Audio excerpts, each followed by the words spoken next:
There's going to be a lot to talk about considering it's been a minute. I'm actually going to start crying. Yeah, not to be dramatic, but it is insane. Hi, everyone. Welcome back to the podcast. Welcome back to the podcast. We have another guest. We have a guest on today's episode. I'm so excited. I was honestly having a very sleepy morning, but Yeah. as soon as Khushi walked in, your energy woke me up. Oh, really? And so I'm you're I'm so energized. excited to record today. And we also have our drink true. So Yeah. should we open them? Cheers. Yeah, I know. Let's cheers. Let's do a You have your little drink true cheers. energy, so we're going to get some more. Yeah. Yeah, all of us are drinking something different. Yes. So Manasa's gonna be high on the caffeine and feeling the energy. You're gonna have your skin and hair shine because that's True Beauty has collagen in it. Okay. And I'm gonna be all like electrolyte because it's the electrolyte like hydration. Nice. Wait, I one. like the raspberry. Let's do Yum. a taste test. I do like the flavor.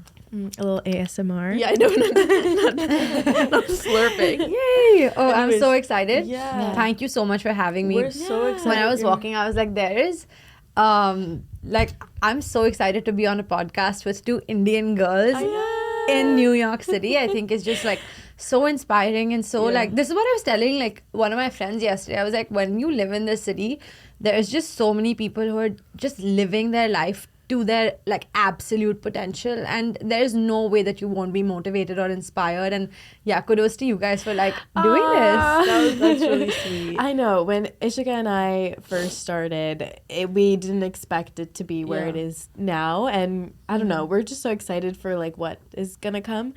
It's so crazy when you're like in the beginning of it all, like you just don't realize like what it can turn into and like all the people you can meet. Like we met through this. Exactly. Well, I mean, we've met before, but Yeah. like we've met so many people. crazy people, and it's just like you hear True. so many interesting stories. And I think like I'm really proud of us that we've stuck to like with it for so long. Yeah. Because I Yeah. feel like I don't know, podcasting, I feel like there's a low barrier to entry now, so it's really easy to start, which is so cool because there's so many people doing it. Yeah. So it's easy to feel like discouraged or I don't know, like to keep up with it is hard when your life is changing over 3 years. Right. Yeah. Because when we started it was COVID, we were still in college, so like Yeah. a lot of life has happened since we started. Used to But yeah, film at my parents' house in New Jersey. I used Yeah. to make a little corner out of my room. in to her little record. room. Aw. Yeah, we like it was just funny. Yeah. Wait, that's such a cute like Harry Potter moment. Like, oh, I started in like the closet. The funny thing is, so I tell everyone this. That Manasa had a podcast, like a solo podcast throughout college before we started ours. So the first time I ever was on a podcast was I did like she asked me to do one episode with her like as a guest, and I went to her like apartment on a college campus, like sat at her like dorm desk, and like it was so funny. It's just funny how far it's grown. But yeah, that's really and it's so cool. I that mean, you're 3 years in, you really know that it's your true calling. And I completely agree. I think it's the best way to kind of like really deep dive into somebody's story when you are just having a conversation solely to have a conversation. And then just kind of unfurling whatever they've been through. Exactly. And to see people like turning their pain into their power, or you know, just like honestly, it's great. I used to host a podcast for Jay Shetty. I don't know if you heard of him, but I was working for his company called Jay Shetty Certification School, where I had the opportunity of interviewing the students who had graduated from that school. So it was like all of these life coaches basically who were like 55, and I was a 21-year-old girl being like, so what did you learn from life? But honestly, like even those 20-25 minute episodes just would leave me feeling so like empowered and fulfilled, because I was like, I don't think I would have learned this sitting in like class in college, which I just learned out of like because I vicariously lived through all of your experiences, you know. Exactly. So Also, before we get carried away, we need to intro you. oh yes, oh my god, I started talking. Yeah, so this is our guest. This is Khushi. Khushi, if you want to give us a little intro, it doesn't have to be anything crazy because I'm sure we're going to get into it in the rest of the episode. But okay, I mean, my name's Khushi Jain. I'm from India originally. I grew up in Gurgaon, which is very close to New Delhi. Growing up, I was basically just like a sports person. That's how people identified me. So I started swimming at the age of 11, and then I kind of like swam competitively until 19 when I came to college here. And I was a national level gold medalist for a couple of years, and it was basically like my entire life was all about like swimming. Yeah. And I loved that because I feel like the sport has like taught me. Yeah, also being an athlete teaches you a lot. A lot. You learn so many life skills. And like a lot of people ask me like, oh, you didn't really like turn into your full-time career, like you never really like, you know, you left it even though you were on the track of like maybe representing India at like the Asian Games or something. And I'm like, I still don't regret it because I feel like whatever the sport has given to me will always like stay with me. Exactly. Regardless of what I do. Like I will always be intrinsically a sports person, an athlete, and I will use like the dedication, the punctuality and whatever it taught me. And even like bouncing back from failure, I think that's the biggest thing that like swimming taught me is that like, yes, you win. You win some, you lose some. Yeah, like, you know how I said like, oh, I was a gold medalist at the nationals, like I was also 4th or 5th, like 100 extra times, which is what like swimming or any sport really teaches you. So that was a little bit about like growing up. And then when I came to New York, I came for college. I was at NYU for 4 years. I graduated last year.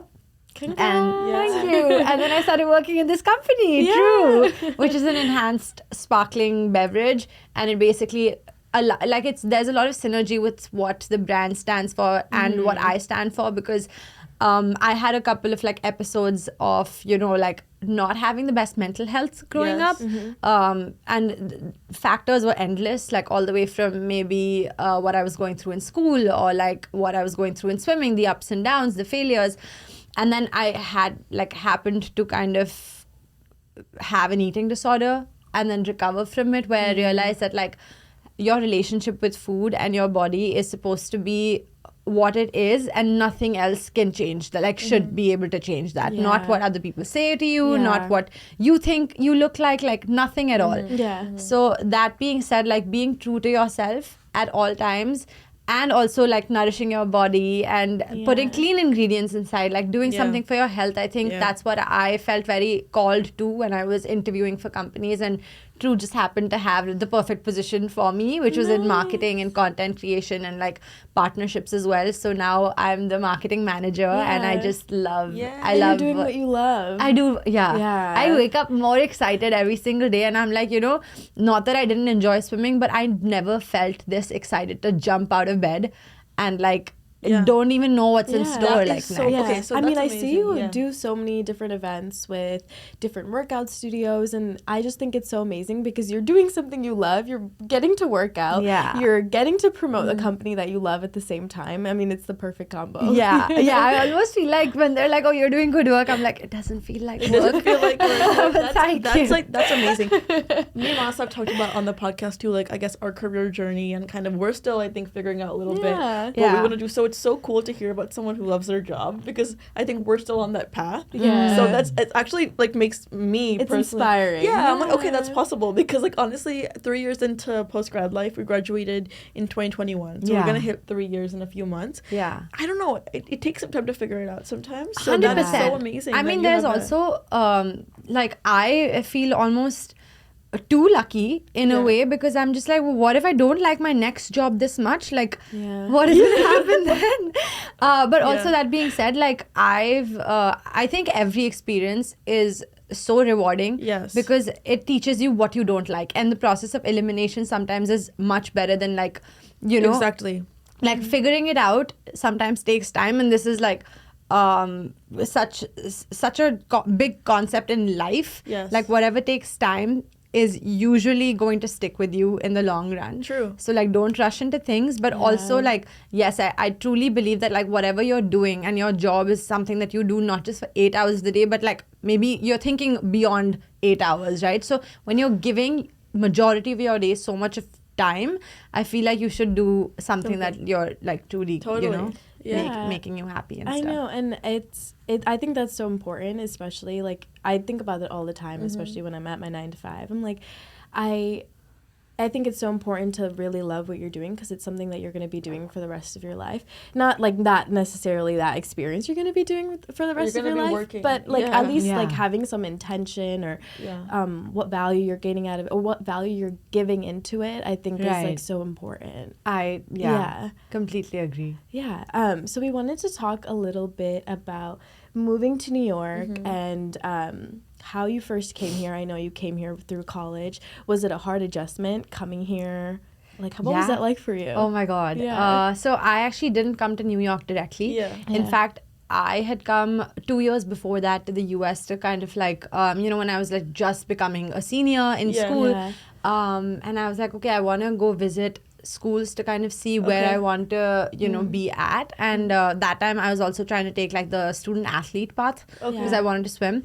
So I just kind of like got recruited as an athlete by Wesleyan. Okay. And ended up going there for the first the plan was to go there for all 4 years and swim for all 4 years. But you know how life is, like you don't know.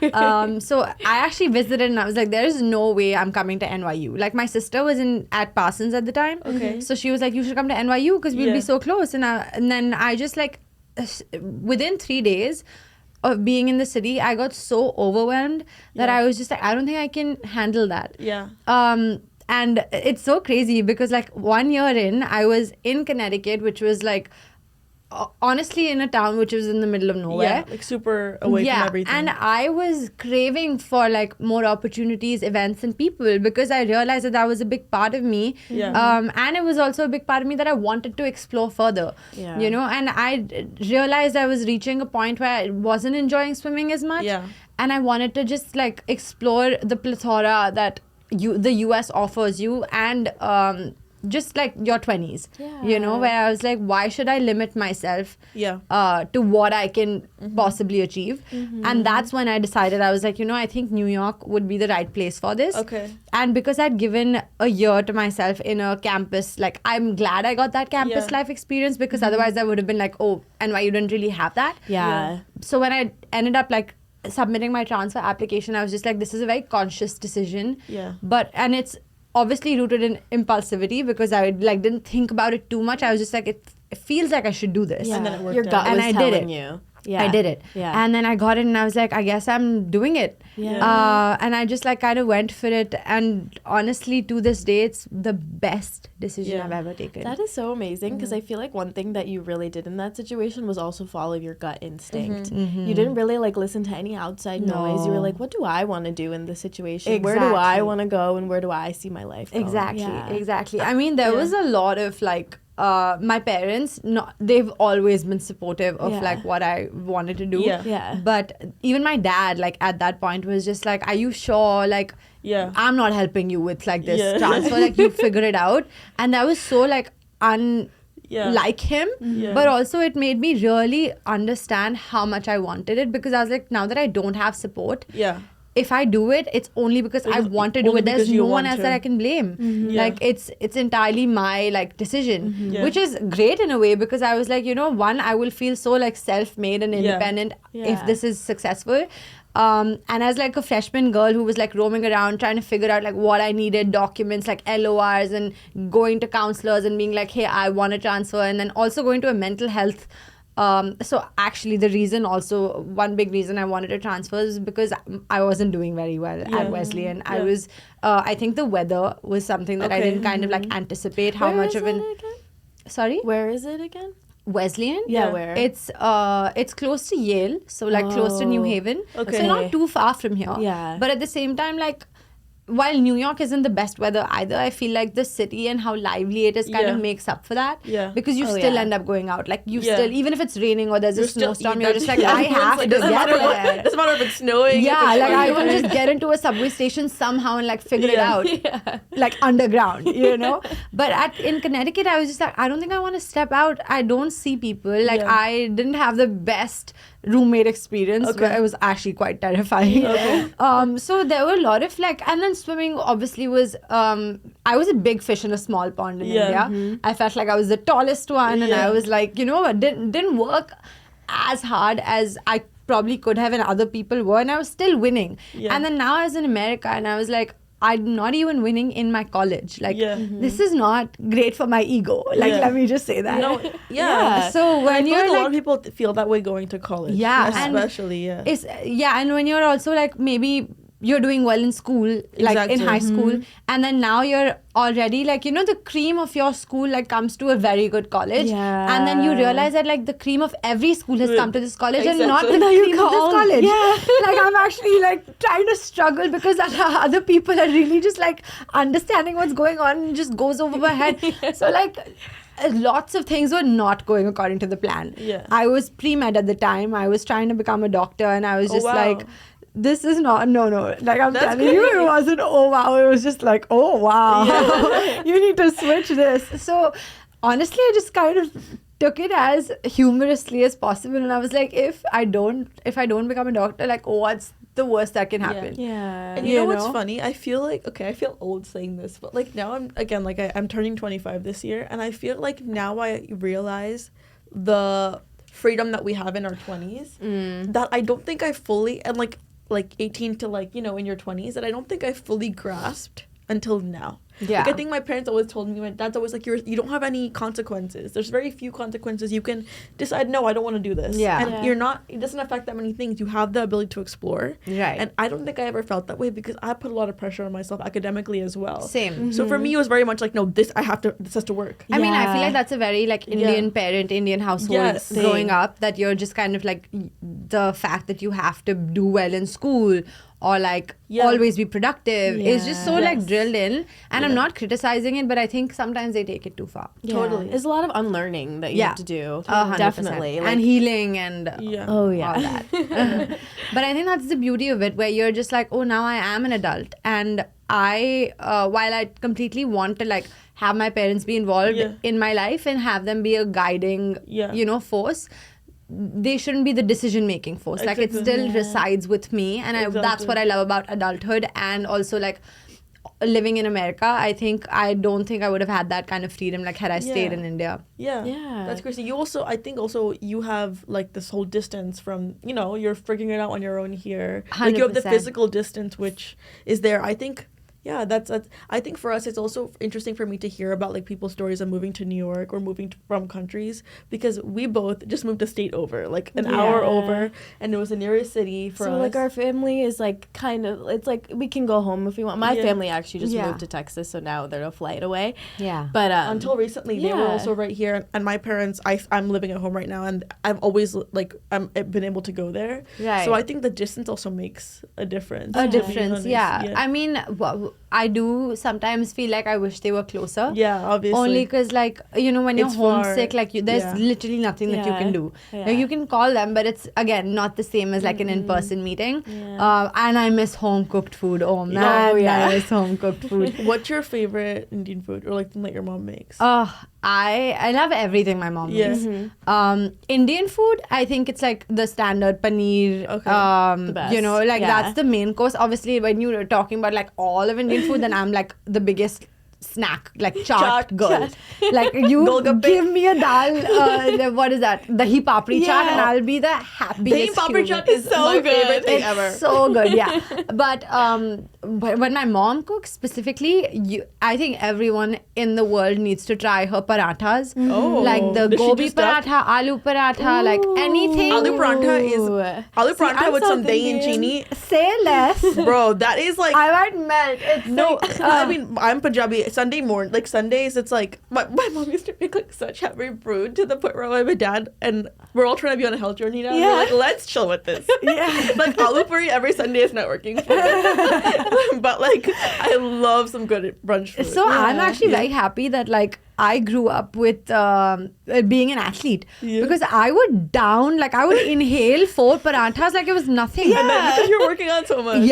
Oh my God, I would be like, just keep it coming. Like, and put some ghee on it. Like, what is this like discounted paneer you're giving me? Just like, everything would just have like double the butter, double the everything. Yeah. I love that. I'm South Indian, so I feel like I've never had a good paratha. Wait, oh really? Yeah, like because my mom doesn't make that at home. Yeah, it's very like dosa. Oh my god. But that is my you know what? Yeah. I know that I won't come even like nearly as close to what my mom makes, but one day I'm gonna have you over. We're gonna have chai and parathas. Oh, I love that. And it'll be the best. I keep telling her, so I really want her so excited to for come. that. We'll do it, pakka. Yeah, 100%. I really want her to come stay at my parents' house too. So when you come, I'll tell my mom to make us some good French food. Oh my god. Let's do it. I'm a big chai person too. So yeah. So nice. kind of shifting over into now, you've moved to New York City, you've gone to school here. Now you've been doing content creation. Right. And that's like a huge part of like what you do. Mm-hmm. How have you kind of like transformed in that journey, and what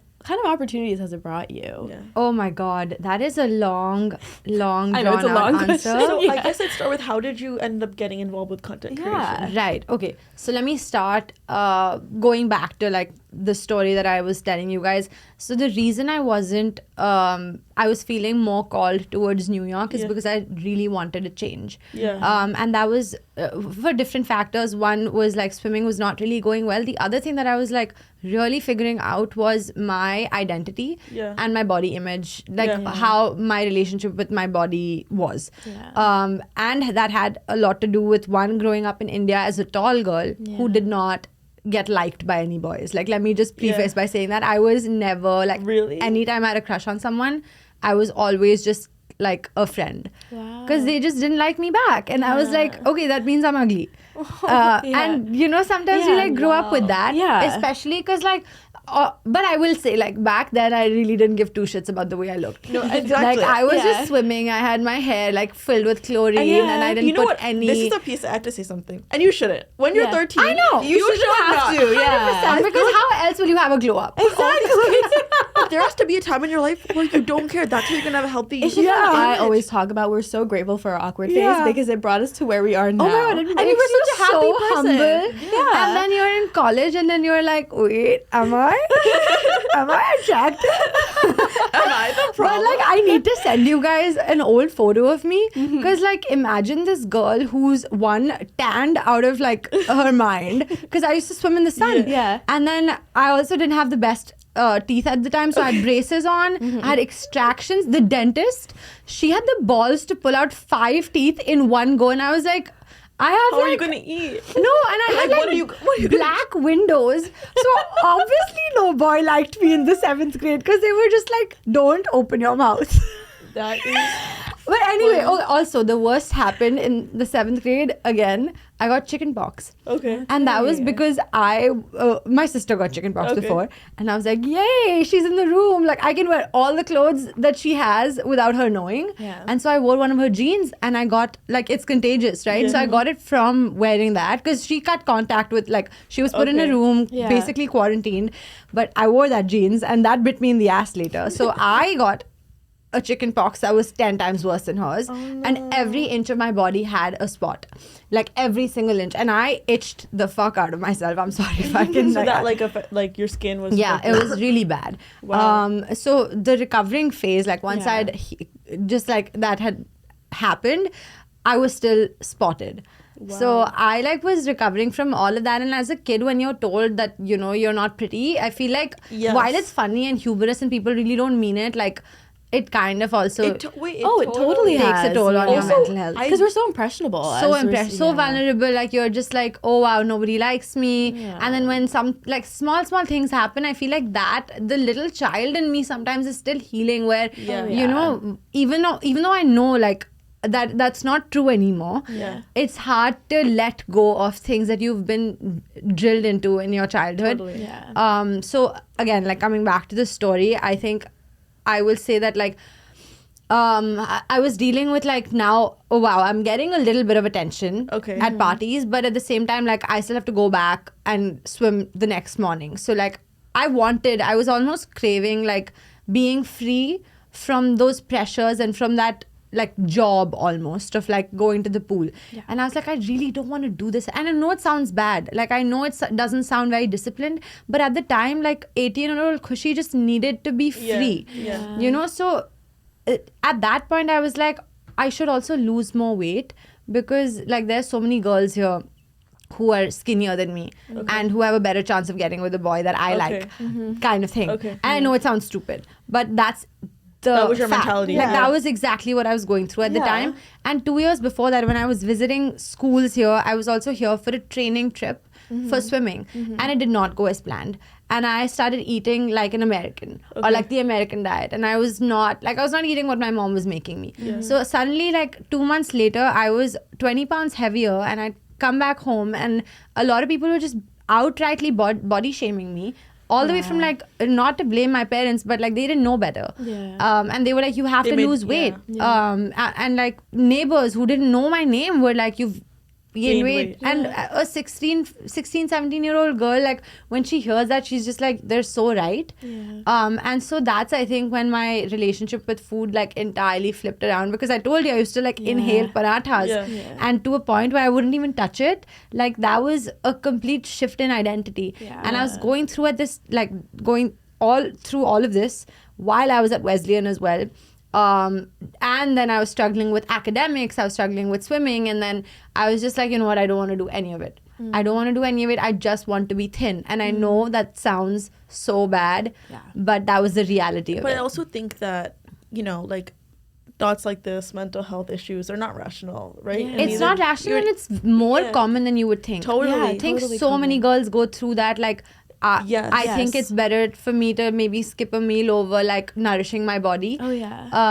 You made this TikTok I think a couple of days ago when you were hosting a brunch, and I absolutely loved it because you were talking about like, I'm going to a brunch but I'm literally hungry right now, I'm gonna eat, I'm not gonna wait. Like, exactly. You're gonna show up with more energy because you ate something. Exactly. And that's the constant, like, now that I've come like a long way since all of that happened, so now I just feel like it's my life's mission to kind of like stay consistent with the fact that like there is nothing more crucial and important than to feel your best, and you don't feel your best when you're on an empty stomach. Totally. And I think, you're right. It is so drilled in, and I don't think we realize how common it is and how much varying degrees of like complicated relationships women, but also just people, but definitely women can have with their bodies. Like, thinking back to high school, I remember so many times like my friends skipping lunch and that being normal, and that being like cool, like I'm not eating, like whatever. And now in hindsight I'm like, wait, I don't know why. Like obviously I was really young in middle school, high school, like obviously I didn't know better either, but I also feel really fortunate that somehow, I don't know how, I was like able to identify that no, I still need to eat. So I think it was so common around me, and I also didn't realize that, like, oh my god. And I will say, like, my sister is actually one of those people who's been very close to a person who had an eating disorder and still didn't let her relationship with food change, which is so incredible. So like that's so amazing that you were able to do that, because I think you're the most impressionable and you're the most influenced when you have somebody who's literally making it seem cool. Like the other day I was at a party and this girl comes up and she was so like, I don't know what her age was, but her body looked like it was a 13-year-old girl's. And then she came up and she was like, and I didn't even ask her. She was just like, oh, I'm so like, I haven't eaten since yesterday.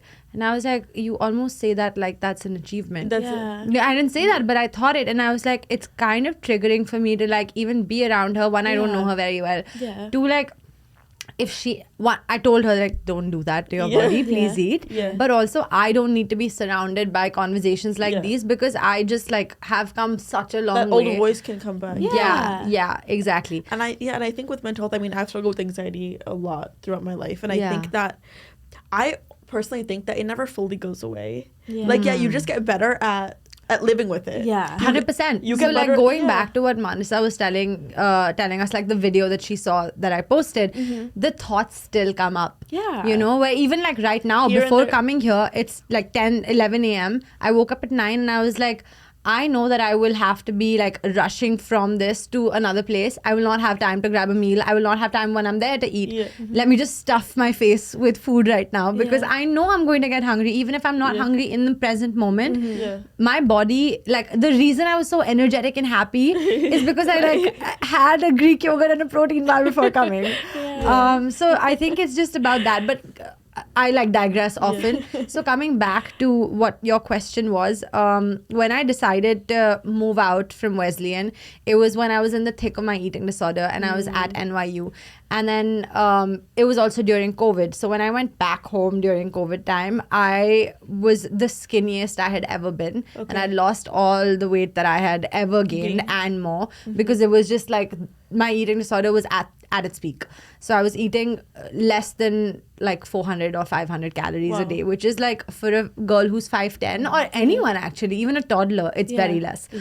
So I think that's when a lot of people were like, it was a secret eating disorder, by the way. Nobody knew about it, not even my parents, because I would be like, oh yeah, I'm taking my like food to my room and then just kind of like throw it out or whatever.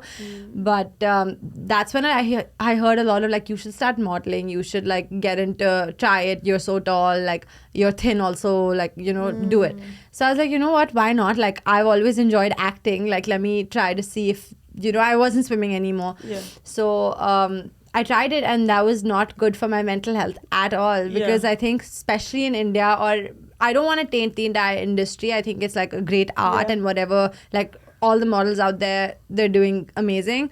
But for me, it wasn't the best industry to be associated with, because while you were going through all of that. While I was going through all of it, and it was fueled by them. Like the agency, my manager would like keep, you know, telling me that I had to lose more weight, or I had to do like face yoga, or like don't eat that, or like like the weirdest possible I really things. do think that like Indian beauty standards are really crazy. Yeah, it is. I mean, like being too dark, or like I feel like Indian beauty standards are very specific, like a very specific like colorism, like all this stuff, like even height and weight, like that's so normal in Indian culture to be commented on. And it's so funny because I told my parents the other day, I was like, let's not comment on other I had to tell my parents that Me too. Yeah. And for the longest time, they were like unintentionally doing it. Like as soon as we would land from like, we would be at the airport and they would receive us, like my dad would just be like, beta achhe se kha nahi rahi ho, you've lost weight, like to my sister. And even to hear that as somebody who he didn't say this to, I was feeling affected. And I was like, why do you have to say if we've lost or gained weight? Yeah. This is so funny because one of my dad's friends came over a little bit ago, and both of my parents were like, oh my god, you look so good, you lost so much weight. And I'm like, you don't really know the story behind that. And and my mom is someone who has struggled with her weight throughout her life. So but I think it's so ingrained. Like I definitely think that she doesn't, you know, she's not trying to be harmful, and she's also felt like people making comments about her weight. She doesn't like it. But like she's like, I'm complimenting them, but I'm like, I know, but you don't really know what you could be fueling. What negative cycles. I feel like just don't comment on it. You know what's so sad? So I was in Colombia like last year, the country, which was pretty cool. But we were a lot of people think so. So I was like, no, I was at a retreat, like it was super cool. And we were just having like a moment, like everyone at the retreat was just sharing, and this one woman told me that she lost her mom like a couple months before that, and to an illness. So like she was deteriorating over a couple of months. And it's so sad because like at the end of it, she was like, oh, I've lost so much weight, at least I look good. That just broke my heart. I know. And then that's what like broke her daughter's heart too, because she was like, you've lived your entire life, you know, thinking that you're not beautiful. And you're like, you're the worst you can be health wise, and you're feeling beautiful. Like that's just, it's so ironic, but I think so many women go through that. And it's like the need of the hour to like remind yourself that that's not crazy. The answer. Beauty is not defined by what media tells you to be. And I felt when I was at my skinniest, when I was at my thinnest, I was also at my unhealthiest. I had no energy. There's no correlation. Not no correlation, but there isn't really a correlation between your weight and how you look and your health. Yeah. Can we just say that? I think like extremes of both are bad. Yeah. Exactly. Yes. So whether if you're not nourishing your body when you're hungry, that is worse. In my opinion. But I think we have to stop associating like being skinny with being healthy. Absolutely. That doesn't mean one or the other. It doesn't. Not at all. I think finding what works for you, finding what balance works for you is like honestly the most important thing. It's just difficult in this day and age to like minimize what people tell you to teach. I feel like if I were to have a daughter, how do you teach that? Because it's so easy to be susceptible. It's like, how do you instill in them with all these other outside factors that like it doesn't matter. Also, I really feel like body trends change over time. Like now everyone wants to be bigger a little bit. Like they want to have a butt and an ass. And I'm like, well, you can't do both. You know what I mean? Like body trends change over time. Like sometimes, you know what I mean? Yeah. Like we're in the Kardashian era low key as well. So it's like you can't keep up with, your body looks the way it does. You can't keep up with what everyone thinks. You just have to be the best version of you. I agree. Yeah. Because you literally can't keep up with what everyone thinks is attractive all the time. Agree. It's impossible. It is quite literally impossible to like fit every single criteria of what beauty is. So you just have to create your own definition and then stick to that. And also I want to go back to something you said. You were talking about like growing up and maybe not feeling like desired by men. That's so interesting because I think us growing up in like a area that was pretty brown, but then still in America, I always felt like, oh my god, like first of all, only brown men like me, even though I live in America. Like you know what I mean? Like I felt like my skin color when it came to dating was a big factor. Like I was, and I still am like a little bit aware of that fact that I'm brown when I'm dating. Yeah. And I think it's something I also have to unlearn over time. But it's so interesting we can have similar experiences. Yeah. In such different environments. Because growing up here, I mean, just speaking from my experience, it was always like, oh, like my skin color, I'm not like these other blonde girls. Yeah. I'm not desirable. Or I think for us, like that was what I thought was attractive, or that's what I thought people liked. Just like, you know, and I could never be that. You have to like unlearn that now at this age. Yeah. I totally agree. And I think your experiences during your childhood really like cultivate how you think when you're an adult. So there is a lot of like unlearning that needs to be done. Yeah, I agree. So shifting back to content creation, right? Oh my god, we never really came to that part. But this is what I love about like having a conversation is that like you like figure out so many different things. Yeah. But yeah, so when I did the modeling, I realized that one, it's not serving my mental health, but two, I like being in front of the camera. Like that's the one aspect of it that one answer I got, that like, okay, this is what I want to be, but at the same time, like they never asked me my name, they never asked me my story, so I was just like the one thing that I don't like about it is that I'm just a face and not a voice. So I wanted there to be like a bigger picture to the content and like to the photos and all of that. So that's when I was like, and it just so happened, like a lot of people ask me this as well, like how did you end up becoming a content creator? Was it like a planned decision, like day one I post, day two like nothing at all. I was just sitting in my room and I was like, you know, I'm having this like urge to just share what I went through. And so you just did it. Yeah. And one of my friends actually at the time had just sat in her room on her bed and told her story, and it was so impactful because like 2 days later it had 10,000 views, which at the time for me was like humongous. Because at the time, like one social media, this was also like 5 or 6 years ago almost. So for me, it was like, oh my god, she's going viral, you know. And I was like, she's a celebrity. No, I was like, oh my god, you're doing it, man. I'm a celebrity. It's fine. I was so inspired. Like I was just like, you know, why not me? Like I've also gone through my fair share of like, not like of course there are bigger struggles, but I was like, I think this will help someone because I know that her story helped someone else. So I also did the same thing. I sat in my room and just kind of like made a video and was like, this is what happened with me, and if you're going through something similar, I just want to like remind you that you're not the only one. You're not the only one. It'll get better, and your health is the most important. Like that's it.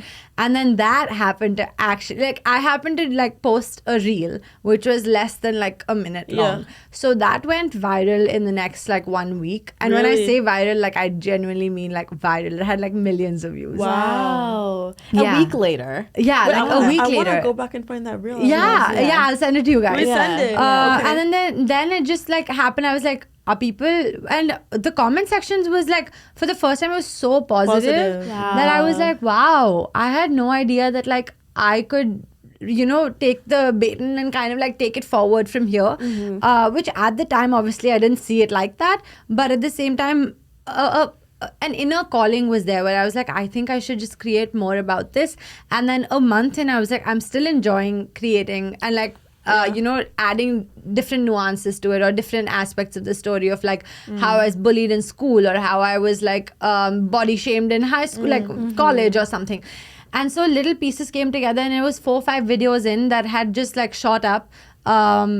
And I like found myself changing my username from like Khushi Jain to She Talks and Eats, and that's how that's how that began. That she was built. That's so cool. That's a really nice story. That's a really nice story, and it's so crazy like how like so many things brought it to that point. Right. There's like so much before that people don't know about, and I'm so excited that people are going to be able to hear that whole story now. And I'm honestly like, so you inspire me every day just by how much you do and by the amount of people that you inspire with your story as well.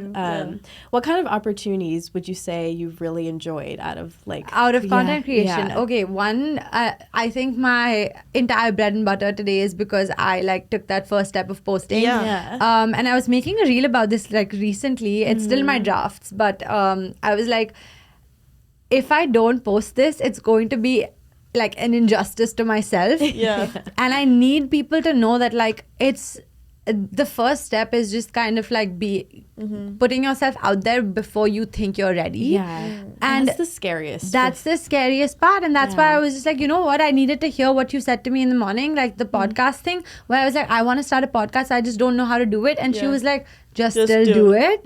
Because like you will never be perfect on your first and then you will only see an upward curve if you have like a crappy version of it before, which I think is so wonderful because I've learned so much through content creation, so much of like one, human psychology and behavior and what works, what doesn't work. And it's all because like the world that we're living in, we're constantly like waiting to grasp someone's attention and our attention spans are decreasing. So it's like, how do I put a big story in a very succinct form in like less than 7 or 10 seconds and just kind of, still share. But coming back to your question about like what opportunities I have received because of this is one, my entire like job. The fact that I'm living in New York City and paying my rent by myself and like standing on my 2 feet. But more than that, like the community that I have unlocked through this, like meeting you guys or going to that one dinner with Carolina, who's also a content creator, meeting all my best friends. All of my best friends to this day, like obviously not the ones that I have had from high school, but like everyone that I've met in the past 5 years has been through Instagram. Wow. And they've been the deepest connections. And it's just like, I know it sounds a bit crazy where you're just like, oh, you met online and then, but like it was the offline connection that was even more meaningful to me.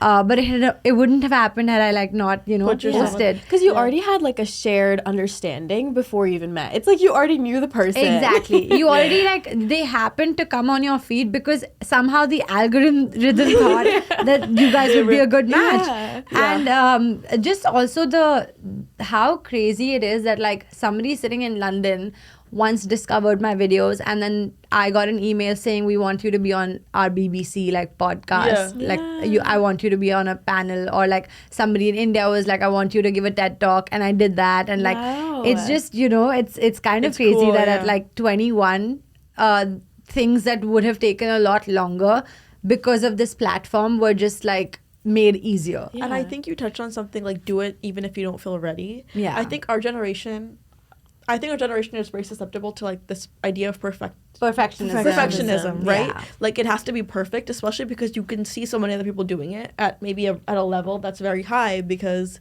they they have the money, they have the experience, because they have social the media you see where people are already at now, but you don't see the journey. And there's so many people doing it that it's easy to be like, wait, I'm just another person, or like I'm not as good as any of these people. But I think you have to work on really and I'm not there yet, but I think it's a journey of really getting rid of that like the idea of what it should be like and just letting it be what it is a little bit. I mean, if somebody comes across this podcast, they will see both of you being like absolute professionals, but when they listen to the podcast they'll realize that you started in fact like on a desk in your room, which is like a message for anyone that's watching is like, don't compare your page 1 to someone's page 543. Totally. Yeah. Also, overnight successes, my dad always tells me this, overnight successes don't happen overnight. They take years and years of behind the scenes work for someone to like become successful like that. Yeah. I think it's so easy with social media to be like, to compare. Yeah. Especially because you're sitting here and you're no longer comparing yourself to your community,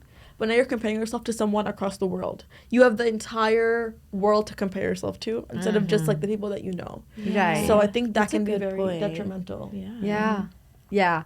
And I will say that like the successes that don't happen overnight, those are the ones that like you truly feel sweeter, like you like you worked hard, and it was like, you know, the tortoise versus like what was that story we grew up, the hare and the tortoise. Like the slow and steady wins the race. And I think what I've understood now that I've been a content creator for 3.5 years is that like while it's great to be like impacted by how much positive like response you're receiving, it's also good to be very like balanced with it. Like no ups and downs, right? I don't want to be like super disappointed if a video doesn't well, but I also don't or should not be ecstatic when something does go viral, because like it's all transient, it's all obviously always changing. And now I've come to a point where I'm like I have a very good relationship with social media, and it wasn't always like that. I actually took it too far initially, where I was like obsessed with it. I didn't have any friends. Like I lost all the friends that I had almost, and I was like, oh, this is not good. Like after it kind of hit me like sooner, I'm glad. But I was like, wow, I am like getting a little bit berserk about it, because I was posting like every single day or every 2 days. Taking over a lot of parts of your life. So I was like, okay, I'm studying, I'm going to school, and then the only thing that I do is like create videos. And I was like, no, I need to have a more holistic life where I'm able to be present with my family and my friends when I'm like sitting on a dining table with them, and not have the anxiety to like check my phone and see what new notification is there. Totally. So I think that also took time. Totally. Yeah, that's I think social media, hearing your experience also with like that balance of like creating like a balance between like posting and also just having that real life, I think is so important, because sometimes like it's really easy to get lost in the idea that you should always be posting because you feel like you need to, or like it's going to get ruined or it's gonna go away. So that's good that you were able to find that balance. I think the one thing that I like came across last year, something was like replace your FOMO with JOMO. Which I don't know if you know. Joy is missing out. I love that. You know how you said like, oh, this isn't going to last? Like celebrate it. I know. I said this one day to Manasa on the other podcast. I think it's just the idea of you're not missing out. You're just saying yes to something else. You're saying yes to yourself. You're saying yes to something else. You're not saying yes to going to this thing, but you're saying yes to doing to doing something else for yourself, to expanding in a different area of life. So I think we have to change this idea of like, oh, I'm missing out something, but I'm gaining something else. I agree. So thank you so much for coming on. Oh my God, well. This was so fun to like get to talk to you, get to hear your story, and get to actually connect. You are such a natural at this. And you really are. You really, honestly, you should start a podcast. That's what we were just talking about this, and I was like, in my head while we were talking during this whole episode, I was like, girl, you need to start your own podcast. Oh, I think I would listen to you. Oh my God, I'm so glad to like be here right now, because I feel like you guys are doing what you need to be doing. And when I do start my podcast, which I will have you guys on it as well. I know. It means a lot. And I think this was such a great episode. And if anyone could leave with one piece of advice, what would you leave them with? I was listening to a podcast this morning, and I was like, wow, this I needed to hear. So I think I'll just kind of like take that and give credits to Melissa Wood. But she basically said like, whatever you're doing, do it with your full heart and full put everything into it. And I think when you do that and you really commit, there is no way that it would not have the result that you aspire for it to be. And if then it doesn't, then it wasn't meant for you, and then another door will open. So I think that's one thing. And then one thing that I always love saying is like, you cannot live a full life on an empty stomach. So please don't forget to nourish your body. You really don't need like a time to like there's no time to like feel, oh, this is when I can validate the hunger. Like if you're hungry, please eat. Like that's it. That's as simple as that. I love that. And thank you so much for coming on. Thank you. Where can people find you? Oh, you can find me on Instagram. I go by the name She Talks and Eats. You can also shoot me an email. I'm always very responsive there. It's again, shetalksandeats@gmail.com. And yeah, I think that's about it. Yeah. Thank you so much for coming on. As usual, let us know if you have any topic ideas or want any specific guests to come on our podcast. But yeah, thanks so much for coming on. Oh my God, I'm so honored. Thank you for having me. Of course. This is the greatest way to start a Saturday morning, honestly. And you'll hear us and see us next week. Bye. Bye. Thank you. I had such a good time.